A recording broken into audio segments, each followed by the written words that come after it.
안녕하십니까. 수원 형사 전문 차홍순 변호사입니다. 제가 어제는 머리를 좀 이발을 해서 약간 좀 밤토리 같기도 하고, 스타일에 변화를 주고 싶어서 이렇게 좀 짧게 잘라봤습니다. 오늘은 제가 그 형사사건 전문으로 활동을 하면서 좀 전반적인 형사사건 상담 과정에서 자주 듣고 있는 그런 질문들에 대해서 설명을 드리려고 합니다. 첫 번째로 많이 듣는 질문은 초범이면은 벌금이죠? 라는 질문입니다. 이 질문은 정말 많이 받고 있습니다. 그런데 저는 항상 되묻습니다. 무슨 사건이신가요? 왜냐하면 초범인 사실만 가지고는 아무것도 판단할 수가 없기 때문입니다. 같은 초범이라고 하더라도 단순 음주운전인지 성범죄 사건인지 보이스피싱 사건인지 스토킹 사건인지 마약 사건인지 이런 것들에 따라서 법원이 보는 기준이 완전히 다르곤 합니다. 예를 들어서 특수절도 사건 같은 경우에는 벌금형이 존재하지 않습니다. 그렇기 때문에 초범이라는 사실보다는 왜 이런 일이 발생했고 혹시 피해는 회복이 됐는지 진심으로 반성을 하고 있는지 다시는 반복되지 않을 것인지를 더 중요하게 봅니다. 그래서 저는 초범이니까 벌금입니다. 이런 말은 좀 확정적으로 해드리지는 않고 있습니다. 두 번째 질문입니다. 합의하면은 그냥 끝나는 건 아닌가요? 라는 것입니다. 많이 오해들을 하시는데요. 물론 폭행 사건처럼 합의가 사건 종결에 직접적인 영향을 미치는 범죄도 있습니다.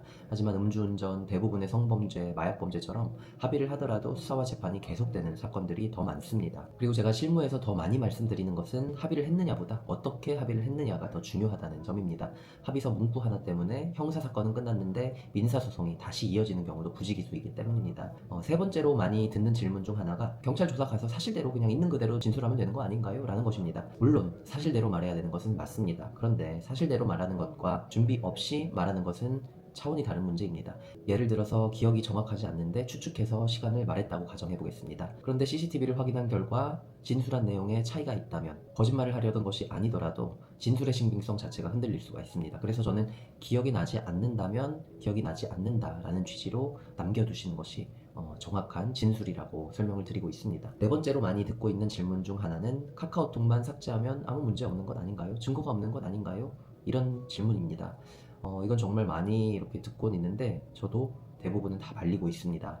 삭제하면은 그 증거가 그냥 없어질 거라고 생각은 하시지만 복구되는 경우도 적지 않습니다. 그리고 수사기관은 삭제한 사실 자체도 불리한 정황으로 판단을 하고 있기 때문에요. 제가 실무에서 느끼는 건 카카오톡 내용을 삭제해서 유리해진 사건은 거의 없었습니다. 오히려 삭제 때문에 불필요한 의심만 더해지는 경우는 여러 번 목격을 했습니다. 마지막으로 많이 듣는 질문 중 하나가 경찰 연락이 오면 그때 변호인은 선임해도 되겠죠? 라는 것입니다. 이 질문도 많이 받고는 있는데 근데 저는 이제 재판보다 수사 초기 대응이 더 중요할 때가 많기 때문에 보통은 수사 초기부터 잘 대응하시라. 변호사 선임이 필요한 사건은 변호사 선임을 하셔야 된다라고 분명히 말씀을 드리고 있습니다. 실제로 조사를 두세 번 정도 받고 오신 뒤에 찾아오신 의뢰인도 계셨습니다.